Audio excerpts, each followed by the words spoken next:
Was money more important than public safety? I got pulled over 5 times within 4 days. Do the changes go far enough? Our goal is to have a Brookside Police Department that treats everyone with dignity and respect. Brookside in the spotlight. We're just a Thai community. But policing for profit stretches across the country. The real cost and the push for change. Good evening. 3 years after we first heard the complaints about Brookside's aggressive ticketing traps, many are still asking who will be held accountable for the pain and financial losses that drivers faced. Have changes gone far enough? Intimidation, shakedowns, harassment, too many accounts to dismiss as just disgruntled ticketed drivers. We begin with how the tiny town of Brookside grew to become the poster child for policing for profit. She left her out here by herself, man. She was abandoned right here. We're going to deal with this. What's your name? What's your name? A young woman left stranded on the side of the road after Brookside police pulled her over. Go ahead and step out of the vehicle for me, please. Why do I have to step out of the vehicle? You're failing to answer my questions. Go ahead and step out of the vehicle. How do I fail to answer your question? I don't have to answer your question. Put your hands behind your back. Okay.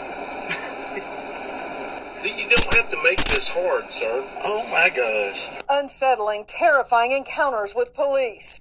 ABC 3340 News first started getting complaints about Brookside officers in 2019. Drivers claiming police were patrolling outside jurisdiction, hitting them with an extreme left-lane citation before the state's move-over law was even in effect. Then tag lights out with the tickets piled on. Drivers allege when they complained, threats followed. He said, well, the judge has issued 2 warrants for your arrest, and where do you work? Which ABC 3340 reported to state and federal law enforcement. After our news stories, town officials would not return our calls or emails for information. For years, employees were told they'd be fired if they talked to Cynthia. Hundreds of drivers packed municipal court every month. So many, officers had to direct traffic. Because I believed that there were a lot of people that were being judged unfairly and not being told of their rights. All in a tiny town of 1,300 people with a single business, no main street or even a stoplight.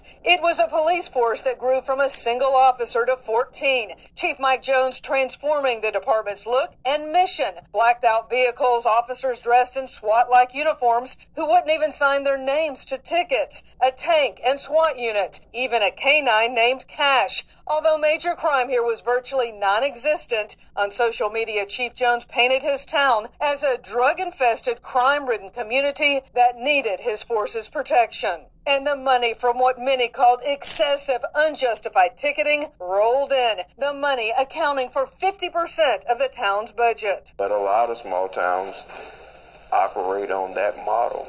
Attorney Terrell McCants represents drivers who feel their rights were violated in Brookside. He says the police department's requests for cash to get out of jail rather than going through a bail bondsman were a red flag. If you give us the money, we'll let you go, which is highly unusual for municipalities. Yeah, give us $600, give us some cash, and you can go. In 2022, an explosive report from AL.com blew the lid off the town's practices, and Brookside leadership could no longer ignore the complaints. When I started the mayor position in November, it was clear that we needed to take steps in addressing the policing issues. Chief Mike Jones resigned. The town appointed a new judge, at least for now. Patrols on I-22 stopped, and a new chief took over, promising change. With strong rules and regulations, we hope and we pray with the help of our citizens that we'll get it right this time. A scathing state audit found the town's finances, record-keeping, and evidence in disarray. And many other investigations were launched, those findings still not in. Anyone who gets a ticket gripes about the cost. Most of us just pay up and move on. But when we sat in on Brookside's municipal court 2 years ago and heard the fines and fees stacked on defendants in the thousands of dollars, it was alarming. How would those who are poor, have children just scraping by, afford to pay up? And how would the court records affect their lives?